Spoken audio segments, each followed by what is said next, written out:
Imagine living in your house, the place you're supposed to feel safest. Now imagine you're not alone, and I don't mean you have a roommate. I mean there's something else there, something tall, dark, and definitely not human, and it's been there for as long as you can remember. This isn't the plot of a new horror movie. It's the real-life story a user named Friendly Frenchron shared on Reddit, and it's one of the most unsettling accounts I've ever come across.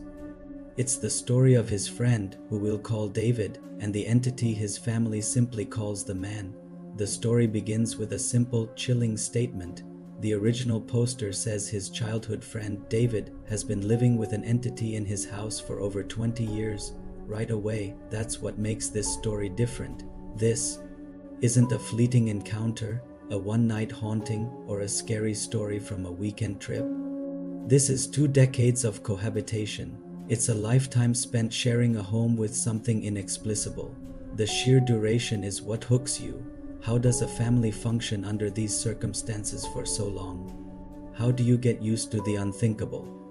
David's family moved into the house when he was just a little kid. It didn't take long for them to realize they weren't the only occupants. The entity, the man as they came to call it, was described as a tall, shadowy figure, completely non-human in its appearance. It wasn't a ghost in the traditional sense, not the spirit of a person who once lived there. It was something other. It had a physical presence, a weight to it. It wasn't transparent or wispy. It was a solid, dark mass in the shape of a man, but devoid of any features. What makes this story so uniquely terrifying is the family's reaction to it. They didn't call priests, they didn't call paranormal investigators, and they didn't move out. They just accepted it. The man became a bizarre, silent member of their household. Think about that for a second. The complete and utter normalization of something that should be horrifying. It's a detail that messes with your head more than any jump scare ever could.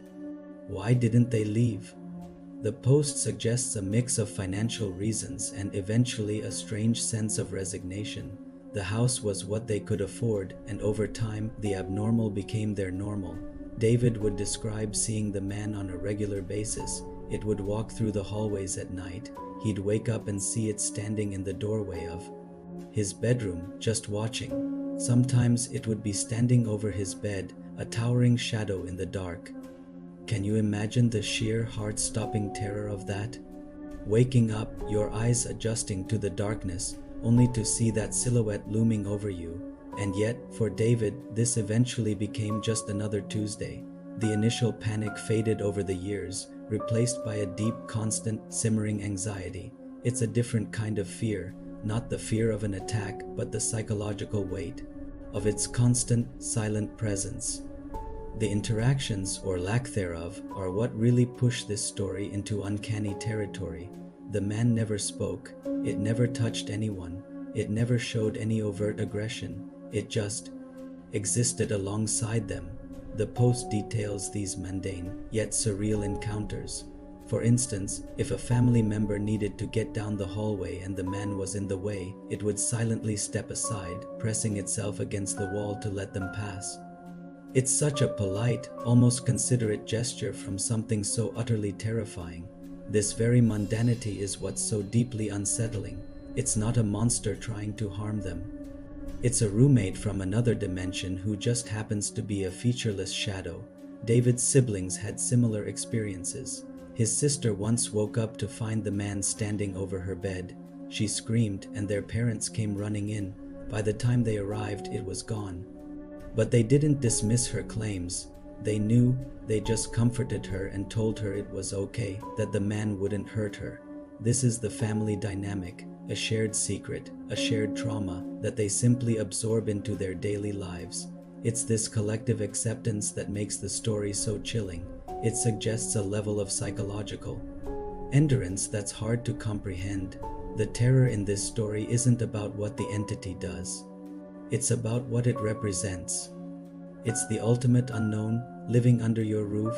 It's the physical manifestation of a thing that goes bump in the night, except it doesn't just bump, it walks your halls, it watches you sleep, and it politely moves out of your way. The fear comes from the constant what if. What is it? What does it want? Why is it here? And the most terrifying question of all, what happens if one day it decides to do something more than just watch? The family has lived for 20 years on a knife's edge, waiting for a change in behavior that has never come. The original poster, David's friend, adds another layer to the story. He remembers going over to David's house as a kid for sleepovers. He remembers the house having a heavy, oppressive atmosphere. David would casually mention. The man and his friend would be understandably freaked out. The friend never saw it himself, but the genuine, matter-of-fact way David talked about it left no doubt in his mind that it was real to him and his family. He was an outsider looking in on this incredibly strange domestic arrangement, and it scared him just hearing about it. This story went viral for a reason. It taps into a very primal fear of the unknown invading our safest space, our home, but it subverts our expectations. We expect a story about a haunting to build towards a violent climax or an exorcism. This story does neither. It just presents a situation of perpetual, low-grade horror. The monster isn't under the bed. It's standing in the corner of the room, and your family has just learned to live with it. The idea that humans can adapt to almost anything is usually a comforting thought, but in this context, it's the most terrifying part of the whole story. The psychological toll on David and his family is immense.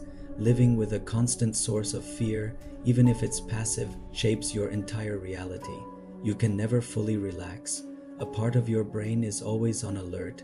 It's a quiet, slow-burning horror that erodes your sense of security over years, not minutes. It's not the jump scare that gets you.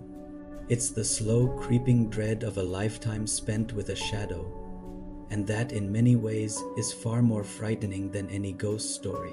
The story of the man reminds us that sometimes the most terrifying things are not those that attack us, but those that simply and silently refuse to leave. Thanks so much for hanging out with me and diving into this incredibly creepy story. What do you think? Could you live in a house with a silent, shadowy roommate? Let me know your thoughts down in the comments. And if you enjoyed this, please consider liking the video and subscribing for more explorations into the strange and unexplained. I'll see you in the next one.